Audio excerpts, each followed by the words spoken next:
Nampak dia memang pandang aku dari jauh.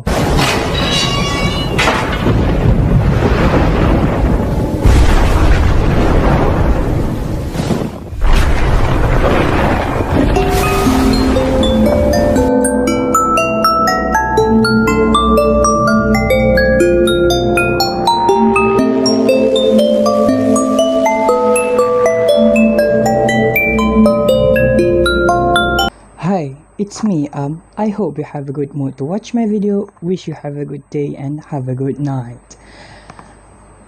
Okay, cerita yang aku nak ceritakan kali ni adalah cerita yang berkaitan mall. Mall apa? Mall Harbour Place yang terletak di Kelang. Mall ni agak keras juga dan sekarang mall ni telah ditutup. Tanpa melengahkan masa, mari kita teruskan. Mall ni memang agak keras dan aku juga pernah lalui sendiri. Masa tu aku lalui masa umur dalam sekolah menengah jugalah. Masa tu aku pergi tengok wayang MBO dekat situ. Dan cerita aku mungkinlah tak terlalu panjang sebab apa yang aku kena tu tak terlalu teruk.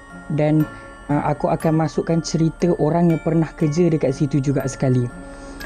Okey, tanpa melengahkan masa, aku akan ceritakan cerita orang yang pernah kerja dekat situ dulu. Okey, cerita dia ni aku dapat dekat FB tau.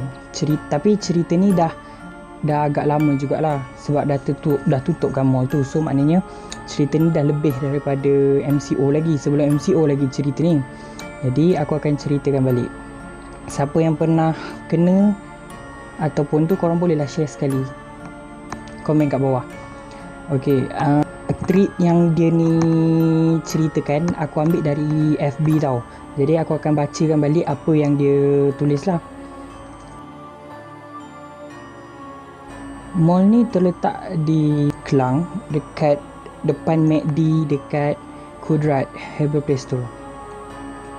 Orang kata tanah ni perkuburan Cina yang lama. Memang dulu tempat ni dah ada yang tinggal lah. Dulu ada juga banyak kes kematian atau bunuh diri dekat tempat ni, cuma tak kecoh je. Antara level yang keras dekat mall ni adalah level 3 dan surau perempuan yang paling teruk di level 7. Tak ramai orang parking sampai level 7 ni sebab kalau parking pun selepas maghrib pasti kereta kena turun bawah. Kalau tak memang seramlah nak ambil balik.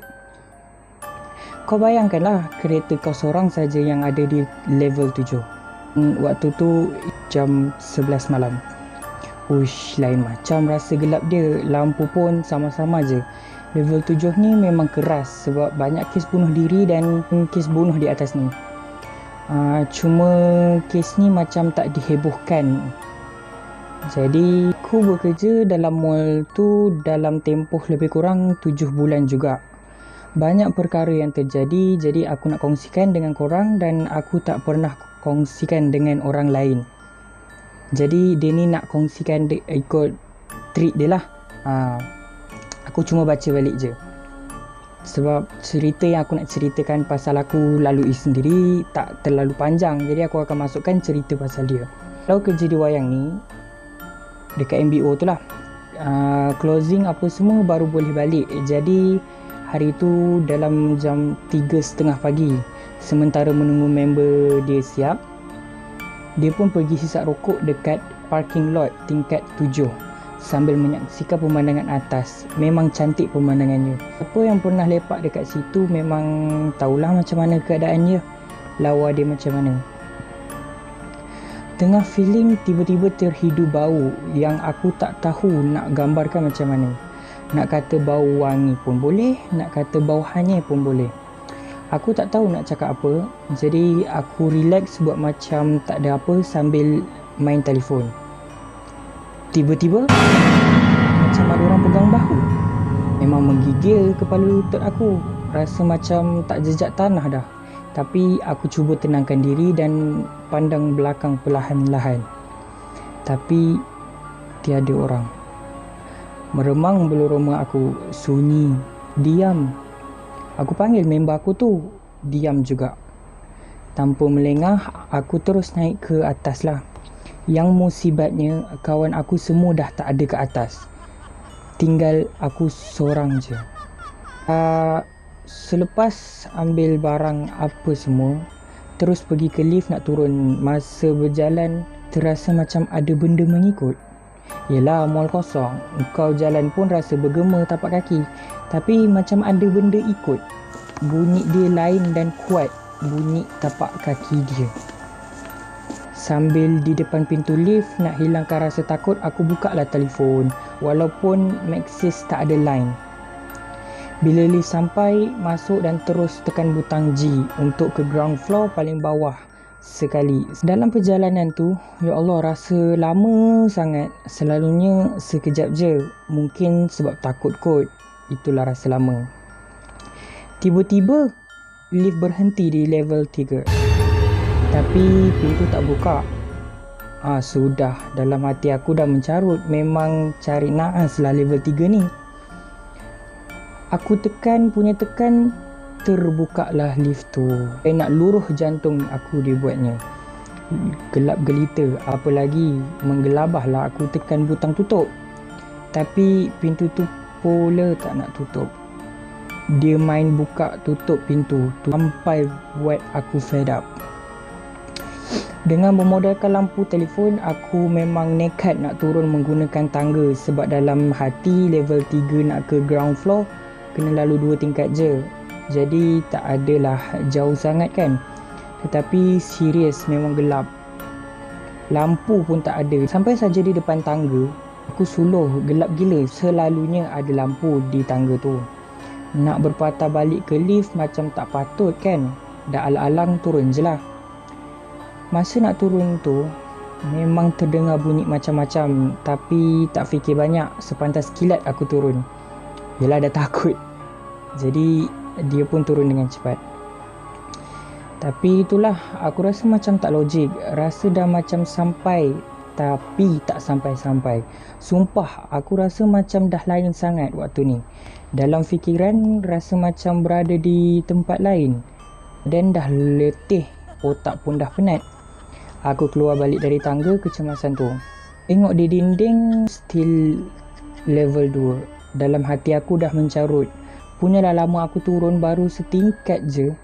Naik lift balik je lah. Tekan macam biasa, lift buka macam biasa. Naik je, aku doa agar aku cepat sampai ke rumah. Aku dah penat gila dah ni. Jadi maknanya dia turun lift tadi, dia kena naik ambil tangga kan. Jadi maknanya dia berpusing-pusing balik dekat situ. Kan dia kata dia dah turun lama kan. Tapi dia cuma turun setingkat. Maknanya dia pusing banyak kali lah. Lepas tu, lepas dia dah naik lift tu, pintu lift pun tertutup.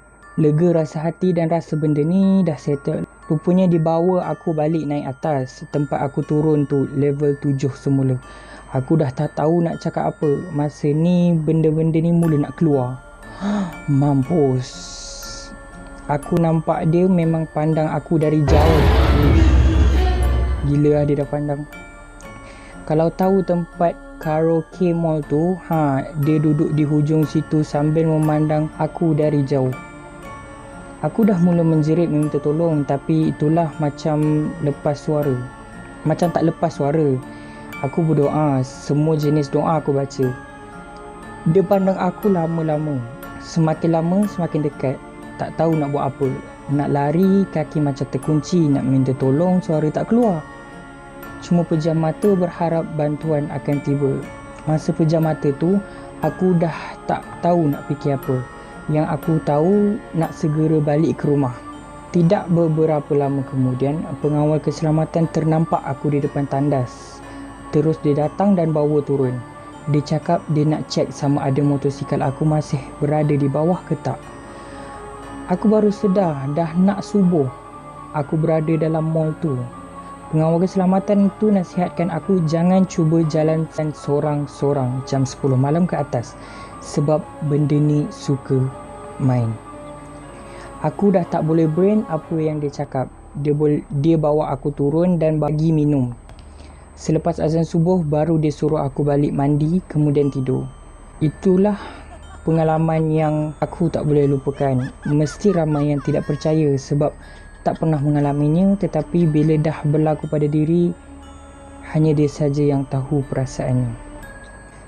Jadi itu cerita yang dia ceritakan lah. Kiranya dia kena kacau macam tu. Dan okey, ini cerita aku pula aku ceritakan. Masa tu dalam pukul aku pergi mall tu banyak kali tau, tapi yang pernah kena 3 kali je. Okey, cerita dia macam ni. Kali pertama aku kena tu, masa tu aku pergi tengok wayang dengan member-member aku. Masa tu sekolah rendah kot, ada jenam masa tu kalau tak silap lah. Aku pergi tengok wayang. Kita orang dah naik atas, pergi beli tiket apa semua. Tengok masa dia lambat lagi nak masuk. Jadi kita orang jalan-jalan dulu dalam mall. Dah jalan-jalan tak perasan tau. Masa tu wayang tak ingat lah. Contohlah wayang tu pukul 12. Kita orang jalan-jalan sampai 11.55 macam tu lah. Sumpah kita orang tak ingat langsung.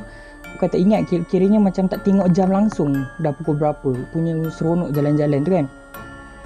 Sekali kita orang pun kira macam nak tunggu lift daripada tingkat atas sekali tu, daripada tingkat wayang sampailah dekat bawah, kita orang kat ground floor tu lama tau. Jadi kita orang ingat nak naik tangga lah, terus lari lah kononnya. Lepas tu jadi di benda lain. Kita orang naik tangga punyalah lari. Sekali sampai tingkat 4 macam tu rasanya. Sampai je tingkat 4 tu, tiba-tiba ada satu pagar tau. Kiranya dekat tangga tu kena tutup, ada pagar. Jadi kita orang pun macam, aduh, dah penat naik tangga, ingatkan boleh terus naik lah. Sekali ada pagar, so kita orang kena turun balik, nak kena ambil lift balik. Masa kita orang turun tu, memang dekat situ kosong, tak ada apa, tak ada kedai yang apa pun tak ada. Memang kosong. Sekali masa kita orang turun, dekat pagar tu ada benda. Benda tu macam tengah perhatikan kita orang. Jadi kita orang pun terus turun lari ke bawah. Lepas tu kita orang nak ambil lift, naik sampai atas. Sambil tengok tengah tengok wayang tu, habis tengok wayang kita orang keluar balik, kita orang tanya, agak-agak apa benda tadi? Kita orang pun macam tak ada apa kot, mungkin perasaan sendiri pun. Sebab masa tu kita orang memang masa kita orang tengok wayang tu, kita orang tengok cerita hantu. Jadi mungkin terbawa-bawa lah kot. Okey, itu satu. Lepas tu yang kali kedua pula, aku pergi dengan pergi dengan saudara aku, dengan adik aku. Kita orang pergi tengok wayang juga. Masa kita orang pergi tengok wayang, kita orang naik dah, nak pergi beli tiket tu kan. Tiba-tiba lift berhenti dekat tingkat 3. Masa tu memang gelap gila, tak ada apa. Tu aku memang dah rasa pelik lah. Memang kiranya memang kosong, tak ada. Lepas tu tiba-tiba lift terbuka. Takkan siapa nak tekan kan? Jadi aku pun dah rasa lain tu, aku terus diam je. Tekan banyak kali tau. Memang dia tak nak tertutup. Dah tekan. Lepas tu baru dia tertutup. Dah tertutup, kita orang naik tengok wayang macam biasa. Lepas tu balik. Tapi kita orang tak adalah, masa tu tak adalah macam fikir ni macam-macam tu lah. Sebab dah yelah, masa tu seronok nak tengok wayang kan. Masa tu umur aku dalam sekolah menengah lah, dalam tingkatan 1 ke tingkatan 2, lebih kurang macam tu lah. Lepas tu kali ketiga pula, kita orang pergi karaoke. Aku dengan sepupu aku, kita orang pergi karaoke malam tau. Masa ni kita orang pergi malam, lepas maghrib. Lepas tu kita orang parking atas tau. Masa tu dah parking atas tu, kita orang turun. Memang pemandangan dia lawa lah. Kalau malam kan memang cantik. Tapi bila turun je tu, tiba-tiba rasa sejuk angin tau. Masa tu dah rasa seram sejuk tau. Lepas tu kita orang turun kereta. Lepas tu terus masuk pergi karaoke kan. Dah pergi karaoke apa semua, kita orang keluar. Kita orang keluar tu dah tak ada apa-apa dekat parking tu. Memang kosong. Ada 2-3 kereta je. Masa kita orang datang memang full. Tapi kita orang keluar karaoke, tinggal 2-3 kereta je. Masa tu kita orang naik, sebab kita orang lepas karaoke tu, kita orang nak terus balik lah. Sebab dah penat kan. Lepas karaoke naik kereta. Dah naik kereta, tiba-tiba kereta tak nak start. Faham tak? Dia punya memang benda tu ada dekat situ. Dia main-main, tak nak start. Lepas tu kita orang turun lah kereta, tengok apa kan. Lepas dah setengah jam dekat situ lebih kurang, try start kereta, baru boleh start. Dan kita orang pun masuk kereta. Pas masuk kereta, kita orang nak turun bawah guna kereta tu lah, nak turun nak balik kan. Bila tengah turun tu, kau bayangkan daripada atas kan dia ada laluan dia nak turun tu kan. Dekat situ aku nampak, tak tahulah yang lain nampak ke tak, tapi aku nampak ada benda jalan dekat tembok. Tapi tak nampak muka dia sebab hitam semua, tapi ada benda jalan dekat tembok. Okay, tu je lah 3 cerita yang aku kena. Tapi sekarang mall tu dah tak ada dah tutup. Tak sure tu tahun bila tutup, tapi rasanya sepanjang MCO memang dah tak ada dah mall tu. Jadi kalau dah sepanjang MCO dah tak ada, aku rasa apa yang akan menunggu dekat tempat tu. Dulu mall ni bahagian ground floor je ada, atas semua memang tak ada. Paling-paling tingkat 1, itu pun kedai makan sahaja. Yang lain memang tak ada. Dan atas sekali lah karaoke dengan wayang MBO tadi. Jadi itu je lah cerita yang aku nak ceritakan. Don't forget to subscribe, like and comment if you ada cerita nak share ataupun nak tahu, ataupun korang sendiri pernah alami, boleh share dekat bawah. Jadi yeah, see you on next video. Bye bye.